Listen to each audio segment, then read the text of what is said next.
hello FCI কোডের FCI code 1 ঘন্টা ধরে ঢুকে আছে 1 ঘন্টা ধরে ঢুকে আছে এফসিআই কোড আমাদের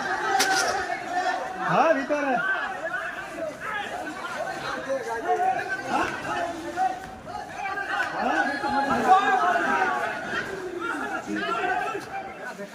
পাঁচিয়ে লোক 1005 চালের গন্ধটা পাচ্ছে বুঝতে যাচ্ছে চালের গন্ধটা পাচ্ছে হ্যাঁ হ্যাঁ হ্যাঁ হাত আড়াচ্ছে কিন্তু পাইনি থাকলে তো পাবে এ ভিতরে আছে আসা ভিতরে ওই ধারে গিয়ে